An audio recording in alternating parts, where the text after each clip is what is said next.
Hi అండి. అందరూ బాగున్నారా? నేను బాగున్నానండి. ఈ వీడియోలో మనం గోంగూర చట్నీ తయారీ విధానం చూద్దాం. ముందుగా నేనైతే 3 కట్టల గోంగూరని తీసుకున్నానండి. గోంగూర బాగా ఒలిచి పెట్టుకున్నాను. తర్వాత మన రుచికి సరిపడా కొన్ని పచ్చిమిర్చి, 4 టొమాటోలు, 2 పెద్ద సైజ్ ఆనియన్స్, కొన్ని వెల్లుల్లి రెబ్బలు, కొంచెం కరివేపాకు అన్నీ నీట్‌గా కట్ చేసుకొని పక్కన పెట్టుకోవాలి. ఇప్పుడు స్టవ్ వెలిగించి కుండ పెట్టుకొని కుండ హీట్ అయ్యాక కొంచెం ఆయిల్ వేసుకోవాలి. ఆయిల్ హీట్ అయ్యాక మనం ముందుగా కట్ చేసి పెట్టుకున్న ఆనియన్స్, తర్వాత కొన్ని వెల్లుల్లి, ఆయిల్ హీట్ అయింది కదండి, ముందుగా కట్ చేసి పెట్టుకున్న ఆనియన్స్, కొంచెం కరివేపాకు,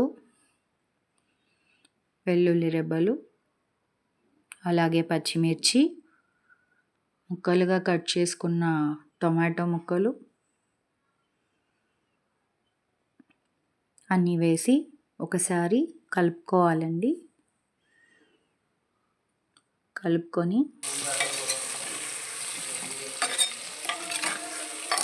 కలుపుకొని మూత వేయాలండి. మూత వేస్తేనే అవి బాగా ఆయిల్లో మగ్గుతాయి. అప్పుడే టేస్ట్ చాలా బాగుంటుంది. ఇవన్నీ ఆయిల్లో ఉడికిపోతేనే బాగుంటుందండి చట్నీ టేస్ట్.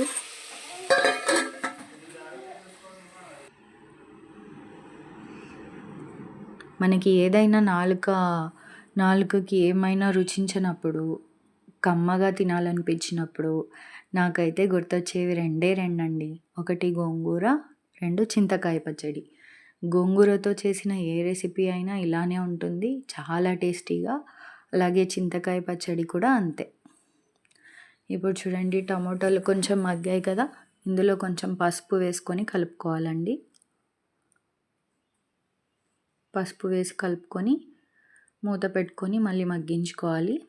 తర్వాత ఇప్పుడు పూర్తిగా మగ్గిపోయాయి కదా టొమాటోలు, గోంగూరని బాగా, అందులో మట్టి ఉంటుంది కదండి, అదంతా పోయే వరకు కడుక్కొని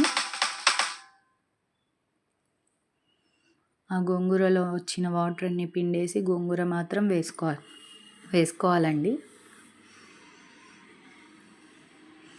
మా శ్రీవారికి కుండలో చేస్తేనే నచ్చుతుందంటండి, అందుకనే ఈ కుండ కష్టాలు. ఒకసారి కలుపుకొని మూతేసేసుకోవాలి. తర్వాత చిన్న గ్లాస్తో గోంగూర మగ్గిన తర్వాత మాత్రమే నీళ్లు వేసుకోవాలి.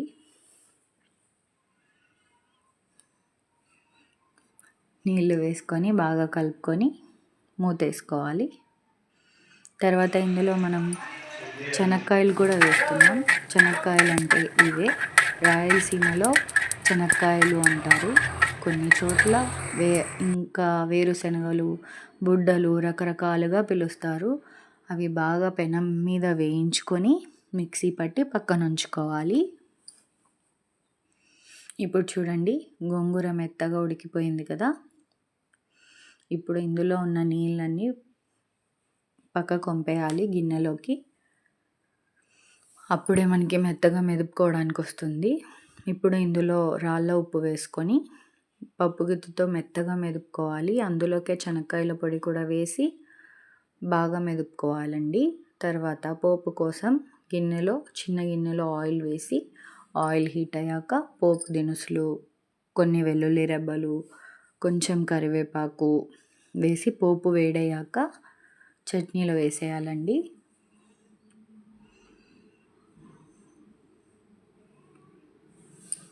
చట్నీలో వేసేసి బాగా కలుపుకోవాలండి.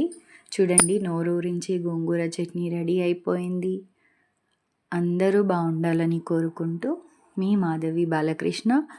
నా వీడియో నచ్చితే లైక్ చేయండి, సబ్స్క్రైబ్ చేయండి.